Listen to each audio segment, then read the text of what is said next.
नमस्ते बच्चों रिंकू हिंदी एकेडमी में आप लोगों का हार्दिक अभिनंदन है। आज मैं आप लोगों के लिए टॉपिक लेके आई हूँ पुल्लिंग से स्त्रीलिंग बनाने के नियम। समझ गए? इससे पहले वीडियो में मैंने आप लोगों को लिंग पढ़ाया था, है ना। इसी का दूसरा पार्ट है पुल्लिंग से स्त्रीलिंग बनाने के नियम। इसको मैं बहुत ही सरल और इजी तरीके से समझाने वाली हूँ, आप लोग ध्यान से सुनना। अतः वीडियो पसंद आए, समझ में आए तो वीडियो को लाइक कर देना और चैनल को दिल खोल कर सब्सक्राइब कर देना। समझ गए बच्चों? तो अब मैं स्टार्ट करती हूँ। बच्चों यहाँ पे है क्या, पुल्लिंग को हम स्त्रीलिंग कैसे बना सकते हैं, समझ गए? तो यहाँ है अ से समाप्त होने वाले पुल्लिंग शब्दों में आ लगाकर हम स्त्रीलिंग बना सकते हैं। कैसे बना सकते हैं ये मैं आप लोगों को समझा रही हूँ। बच्चों यहाँ पे पुल्लिंग शब्द है माननीय। माननीय जैसा कि आप लोगों को पता है, माननीय कहाँ लगाया जाता है? पुरुषों में लगाया जाता है ना। जैसे माननीय मोदी जी, माननीय योगी जी, माननीय नेताजी, माननीय प्रधानाचार्य जी, है ना। प्रतिष्ठा देने के लिए, इज्जत देने के लिए हम क्या करते हैं? माननीय लगाते हैं। समझ गए? तो आपको पता चल गया होगा कि माननीय शब्द का कहाँ प्रयोग किया जाता है? पुरुषों में, यानी कि पुल्लिंग में, पुरुष जाति में माननीय शब्द का प्रयोग किया जाता है। समझ गए? लेकिन वहीं पे हम किसी को इज्जत या प्रतिष्ठा देने के लिए किसी स्त्री को अगर हम इस तरीके के शब्दों का प्रयोग करेंगे तो हम आ की मात्रा लगाएंगे। किसकी मात्रा लगाएंगे? आ की मात्रा। यहाँ पे माननीय है ना, तो हमने यहाँ पे आ की मात्रा लगा दिया। यहाँ पे दिख रहा है आप लोगों को, य के आगे में डंडा खींचा हुआ है, यानी कि आ की मात्रा लगाया हुआ है ना। तो ये माननीय, हमने यहाँ पे माननीय लिख दिया, तो ये स्त्रीलिंग शब्द हो गए ना। तो इस तरीके से हम आ की मात्रा लगाकर स्त्रीलिंग शब्द बनाते हैं। दूसरे नंबर पे है सुत। सुत है ना बच्चों, सुत का मतलब होता है पुत्र। सुत का अर्थ होता है पुत्र। सुत संस्कृत शब्द है। सुत क्या, कौन सा शब्द है? संस्कृत शब्द है। समझ गए? सुत बोलते हैं पुत्र को संस्कृत में, समझ गए। लेकिन यहाँ पर हम आ की मात्रा लगाकर क्या बनाते हैं इसको? सुता। सुता मतलब होती है पुत्री। सुता हिंदी में भी प्रयोग कर सकते हैं। आप लोगों को पता है कि कुछ शब्द ऐसे होते हैं कि जो कि त्यों हिंदी में आ जाते हैं संस्कृत के होते हुए भी। वैसे ही सुत और सुता जो है वो है संस्कृत के शब्द और हिंदी में जस के तस आ गए हैं। तो सुत का मतलब यहाँ पे पुत्र होता है और आ की मात्रा लगा के हम सुता बना दिया हमने, है ना। तो ये पुत्री हो गई।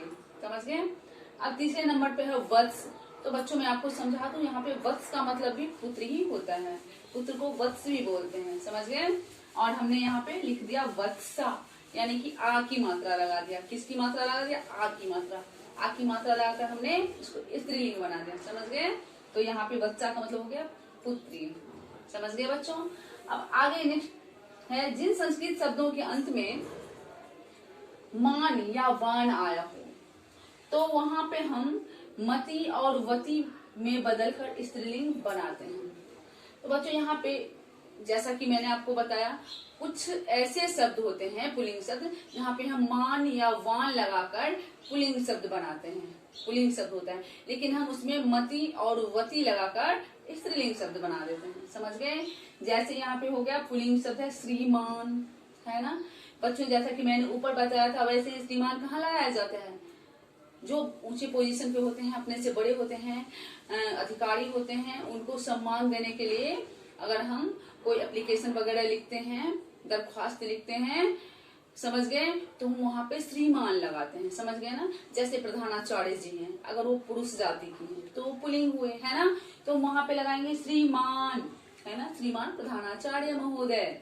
लेकिन वहीं पे प्रधानाचार्य अगर स्त्री हैं, स्त्री जाति की हैं, तो स्त्रीलिंग बनाने के लिए हम क्या लगाएंगे? वहां पे श्रीमान को मति लगा देंगे। जैसा कि मैंने आपको समझाया था, वान में मान में मति लगाएंगे और वान में वती लगा के हम स्त्रीलिंग बना सकते हैं ना। तो यहाँ पे श्रीमान है पुल्लिंग, है ना, तो हमने यहाँ पे मति लगा दिया, श्रीमती, है ना। जैसे आपकी प्रधानाचार्य स्त्री जाति की है तो आप मति लगाओगे, तो यहाँ पे हो गया श्रीमती। जैसे श्रीमती प्रधानाचार्य महोदय।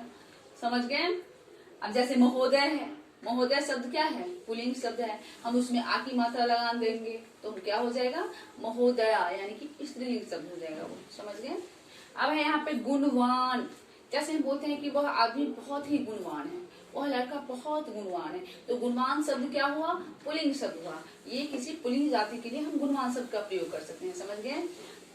इसका स्त्रीलिंग शब्द है गुणवती। अगर कोई लड़की गुणवान है, किसी में गुण है किसी लड़की में, तो हम इसको स्त्रीलिंग बनाने के लिए इसको हम ई लगाएंगे। क्या लगाएंगे, ई की मात्रा, बड़े ई की मात्रा लगाकर हम स्त्रीलिंग बना सकते हैं। जैसे गुणवती, गुणवान का स्त्रीलिंग रूप क्या हो गया, गुणवती। समझ में आ गया बच्चों किस तरीके से हम पुल्लिंग को स्त्रीलिंग बना सकते हैं। इसी तरीके और भी बहुत सारे शब्द हैं, जैसे नी, कहीं कहीं पे नी लगा के बना सकते हैं। जैसे शेर का शेरनी हो गया ना, शेर का शेरनी, नाना का नानी, चाचा का चाची, कुत्ता का कुतिया, या लगाकर। कुछ शब्द ऐसे होते हैं पुल्लिंग शब्द, आ की मात्रा लगाए गए शब्द होते हैं, पुल्लिंग में होते हैं, जिसमें हम या लगाकर स्त्रीलिंग बनाते हैं। जैसे कुत्ता का कुतिया, बिल्ली की बिल्लियां, है ना, या लगाकर स्त्रीलिंग शब्द बन जाता है ना। तो इसी तरीके से ऐसे बहुत से शब्द हैं जिसको हम स्त्रीलिंग बना सकते हैं। अब बच्चों, अब है कुछ जंतुएं, कुछ जंतु जो होते हैं उसके नाम सदा के सदा किस में होते हैं, पुल्लिंग में होते हैं, है ना। कुछ ऐसे जंतु होते हैं जिसके नाम हमेशा पुल्लिंग में होते हैं, समझ गए। हालांकि स्त्री जाति के भी होते हैं और पुरुष जाति के भी होते हैं, लेकिन बोलने पर लगता है जो ये पुल्लिंग जाति के हैं, पुल्लिंग ही है उसका, वो उसकी जाति जो है वो पुल्लिंग ही समझ में आता है, वो पुल्लिंग ही होता है, समझ गए। जैसे देखो कुछ जंतुओं के नाम सदा पुल्लिंग होते हैं, जैसे तोता, खरगोश, मगरमच्छ, कौवा, चीता, चील, भौरा आदि। तो आप लोगों को नाम सुनने से पता चलता होगा जो ये सारे के सारे जो हैं ये पुल्लिंग है ना, पुरुष जाति के हैं। लेकिन बच्चों आप ये तो समझो कि पुरुष और स्त्री किसी भी बिरादरी में पुरुष और स्त्री दोनों ही होते हैं, समझ गए ना। लेकिन नाम इन लोगों का ऐसा है कि ये पुरुष जाति का ही मालूम होता है ना। तो इससे हम पुल्लिंग से स्त्रीलिंग बनाने के लिए ऐसे में क्या करेंगे, मादा लगाएंगे। क्या लगाएंगे, मादा। जहाँ पे पुल्लिंग शब्द आएगा हमेशा के लिए, जैसे कुछ जंतुओं का नाम पुल्लिंग में आ रहे हैं, पुल्लिंग है हमेशा, तो उसको हम स्त्रीलिंग बताने के लिए उस शब्द के आगे मादा लगाएंगे। जैसे तोता पुल्लिंग है ना, तो हम इसको स्त्रीलिंग बतलाने के लिए, जहाँ पे तोता स्त्री जाति की होगी तो स्त्रीलिंग बतलाने के लिए हम उसको बोलेंगे मादा तोता, समझ गए। जैसे मगरमच्छ है तो उसको हम स्त्रीलिंग बनाने के लिए बोलेंगे मादा मगरमच्छ, समझ गए।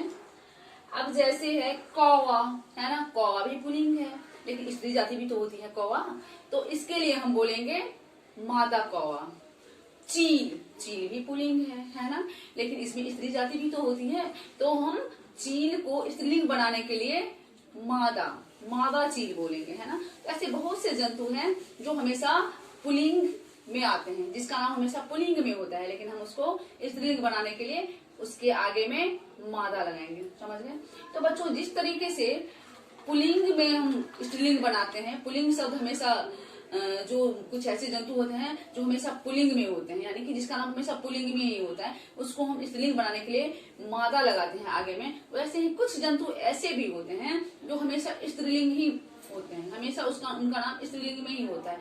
तो ऐसे में हम क्या करते हैं, हम उन्हें भी पुरुष बनाने के लिए, यानी कि पुल्लिंग बनाने के लिए नर शब्द का प्रयोग करते हैं, आगे में नर शब्द लगाते हैं। अब मैं आपको बता रही हूँ जो ऐसी कौन कौन से जंतु हैं जो हमेशा पुल्लिंग में होते हैं, सॉरी स्त्रीलिंग में होते हैं, हमेशा स्त्रीलिंग में होते हैं। अभी मैं आपको बता रही हूँ बच्चों, यहाँ पे है। अब जैसे देखो कोयल है ना, कोयल हमेशा स्त्रीलिंग में है, नाम सुनने से पता चलता है स्त्रीलिंग है। छिपकली, छिपकली भी स्त्रीलिंग है। मक्खी, बुलबुल, मछली और भी बहुत सारी जंतु ऐसे हैं जिसका नाम हमेशा स्त्रीलिंग ही होता है। लेकिन आप ये तो सोचो, जहाँ स्त्रीलिंग होगी वहाँ पे पुरुष जाति के भी तो जंतु होते होंगे ना। तो हम पुरुष जाति का दर्शाने के लिए या पुरुष जाति का बताने के लिए, यानी कि पुल्लिंग बताने के लिए हम क्या करेंगे, ऐसे स्त्रीलिंग शब्दों के आगे में क्या लगाएंगे, नर लगाएंगे। नर लगाकर हम क्या करेंगे, उसको क्या बना देंगे, पुल्लिंग बना देंगे। जैसे यहाँ पे है कोयल, है ना, तो इसको हम पुल्लिंग बताने के लिए लगाएंगे, यहाँ पे नर लगा देंगे आगे में और बताएंगे हम इसको नर कोयल, है ना। छिपकली, छिपकली के आगे हम क्या लगा देंगे, यहाँ पे देखो जैसे है, यहाँ पे हम नर लगा देंगे, सॉरी यहाँ पे हम क्या करेंगे, नड़ लगा देंगे। नड़, इस नड़ शब्द का प्रयोग हम आगे में करेंगे। हर जगह जहाँ पे स्त्रीलिंग शब्द होगा वहां पे हम आगे में नड़ लगा देंगे। जैसे है मक्खी, है ना मक्खी, तो मक्खी के आगे हम लगा देंगे नर मक्खी। बुलबुल है, बुलबुल के आगे हम लगा देंगे नर, तो हो जाएगा नर बुलबुल, है ना। अब हम लगा देंगे यहाँ पे मछली है, तो आगे में हम लगा देंगे नर, तो हो जाएगी नर मछली। तो नर मछली का मतलब हुआ पुल्लिंग, है ना। तो इस तरीके से हम स्त्रीलिंग से पुल्लिंग बनाते हैं और पुल्लिंग से स्त्रीलिंग बनाते हैं। तो बच्चों, आप लोगों के समझ में आ गई होगी कि पुल्लिंग से स्त्रीलिंग कैसे बनाते हैं और स्त्रीलिंग से पुल्लिंग कैसे बनाते हैं। समझ गए? अब कोई डाउट नहीं, कोई दिक्कत नहीं। मुझे उम्मीद है कि आप लोगों को वीडियो पसंद आया होगा। तो आप लोग वीडियो को लाइक कर देना और दिल खोलकर चैनल को सब्सक्राइब कर देना, ताकि और मैं उत्साहित होकर आप लोगों के लिए और भी इजी तरीके से अच्छे वीडियो लेके आऊं और आप लोगों की समझ में प्रॉपर रूप से आ जाए। तब तक के लिए गुड बाय।